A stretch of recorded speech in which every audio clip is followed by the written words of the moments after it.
Inside America's Boardrooms, the informational show for board members and corporate secretaries. Brought to you with Knowledge Partners, Diligent, PwC, Center for Audit Quality, the Conference Board, and Corporate Board Member. Along with content contributors Equilar, Meridian Compensation Partners, Wilson Sonsini Goodrich and Rosati, Donnelly Financial Solutions, and the Society for Corporate Governance. Welcome to this edition of Inside America's Boardrooms. I'm TK Kerstetter, the CEO of Boardroom Resources and the co-founder and editor-at-large of Corporate Board Member magazine. We're here at the Conference Board Studios in New York, and today we're going to be talking about forming new strategic board committees. And joining me is Howard Brownstein, who is the board member with P&F Industries. Welcome, Howard. Thank you. Also, I should point out that Howard is also president of the Philadelphia chapter of the NACD. So I think a good place for us to start, Howard, is if you could share with the audience a little bit about what P&F Industries is and does. So P&F Industries is a manufacturer and importer distributor of air-powered tools, typically called pneumatic tools.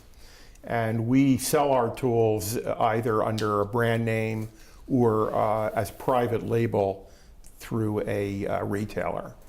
And so we have our products in some of the major home improvement chains, and people who've used pneumatic tools have probably used our products. Yeah.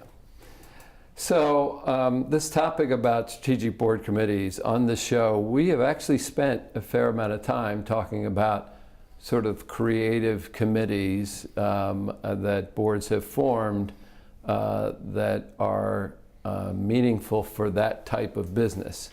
Now, interestingly enough, and one of the reasons that you're here, is that you guys formed a committee outside of what I'll call the big three, Audit, Comp, and Nom/Gov, and that was the Strategic Planning and Risk Assessment Committee. So describe for our audience, if you will, why the committee was formed, what its charge is, and what's been your experience so far. Sure. So like many companies, our company went through a difficult time during the Great Recession. We got through it, I think, thanks to our management and employees.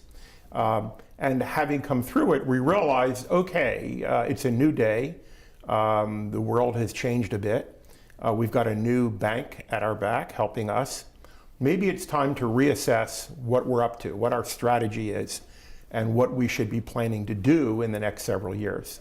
So we decided to form a committee of the board to focus on that, thinking they would be meeting a little more frequently and more intensively than the board overall. And so we formed a strategic planning committee. We hired an outside advisor, we engaged with management, and eventually came back to the board with what management's proposal was for a strategy. And so that's how we got started, just with strategic planning. A few years later, we were thinking, well, what could we do better, differently? We're always looking at ourselves as a board. And we thought, there's really an opportunity to look at risk more intensively. So how should we do that? Well, we could have assigned it to the audit committee, which most companies do. Nothing wrong with that. But we thought, since we have the strategic planning committee and risk and strategy often go together, we thought perhaps we should assign it to that committee. So we called it the Strategic Planning and Risk Assessment Committee, and that's still what we have today. And it has a written charter that's on our website for our shareholders. Well, I think that, first of all, I'm a huge fan on merging together risk and strategic planning. If you really think about it, you can't have one without the other. The whole strategic planning process is evaluating the risks in business lines and for the company as a whole, so that makes perfect sense to me. Yes, people have traditionally, because they did not want to form new committees, they may not have had enough directors, they may have felt they had the right people in the audit committee, that they would put all of risk sort of assessment and enterprise risk management into the audit committee. Well, as cyber risks grew, as reputational risks grew, as all the different risks seemed to emerge, it really clogged up, in my mind, the audit committee agenda. I'm very comfortable with them handling all the risk associated with financial reporting, but it does make sense to either form a risk committee or to create something. And the idea of merging strategic planning and the risk assessment together makes perfect sense. That should be done down in the management planning levels. So talk about a little bit about the relationship that this committee has with the division heads and the senior management in the way of formulating that. Sure. So our board and our committees have a great relationship with our management team.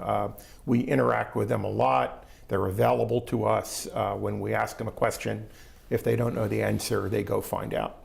And so when it came to strategic planning, they really engaged in the process. They were very happy to have made it through what was a tough period for a lot of companies. And we were looking ahead. And when we came to risk assessment, the first thing we did was do a top to bottom risk review. And we got some outside help with that and really looked at every conceivable risk so we would do it in a systematic way. And then management began reporting regularly on any changes, any new risks.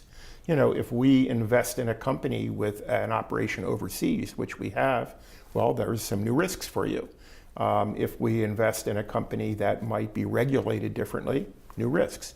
And so management has gotten great at being very systematic and methodical about keeping track of that and highlighting the ones that have changed and what they are doing about it. And then our committee first, and then the board as a whole, engages with the management about that, asks questions, reviews the reports, makes suggestions. So is that part, what you just described though, is that part of the strategic planning process, or is that something that's a little different from the committee's perspective? There are two parts that are related. As you pointed out, strategy and risk are related to each other. With strategy, we're looking more at how are we fulfilling our strategy, how does a given decision that's being contemplated relate to our strategy, does our strategy still feel like the right strategy given what we know that we didn't know 3 months or a year ago. On the risk side, the changes might be more, I would say, closer to the ground. You know, things that have just cropped up, and there's nothing wrong, it's the way life is. You've got to manage risks because the risk changes. So they're connected, but we don't force them into the same bucket. The committee looks at both. We probably talk about risk a little more frequently than we do about strategy, but we talk about both regularly, and then our committee reports to the board and shares with the board any documents that were involved in doing our review. Yeah. So everybody's very well informed. So I'm going to ask you this. I know you probably aren't prepared for this question, but if a board member at another company called you and said, listen, we're thinking of forming a strategic planning and risk assessment committee, what sort of tip could you offer them, or what guidance would you offer them in the sense of, here's an important piece of the process to make sure that the committee gets off on the right foot? Well, great question. So, you know, I always believe in beginning with the end in mind. So what do you want to end up with? And what you want to end up with is a really valuable discussion with management on strategic planning and on risk. Then begin with that in mind. What sorts of reports do you contemplate are going to be needed that may not be in existence right now? What sorts of people are the best type of people to have as part of that effort? And do you have them on the board, or do you need to recruit someone? You know, it should be part of your board development thinking. And the third suggestion I'd make to that person who asks is do a little research, look around, see what other companies are doing. We're one, but we're only one data point. NACD has great research on this topic you can look at. The board's role in strategy and risk oversight, and just get a feeling for how you might go about it, because every company is different, and what works for us may not work for another company. They need to take their situation, their board, their industry into account.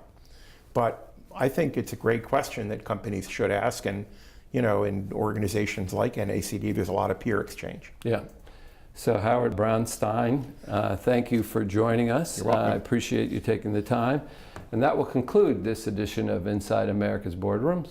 We hope you enjoyed the show. We'll be back again next week to take another look at a critical topic that'll help you be a better board member or committee member. So we'll see you then. Join us again next week for Inside America's Boardrooms.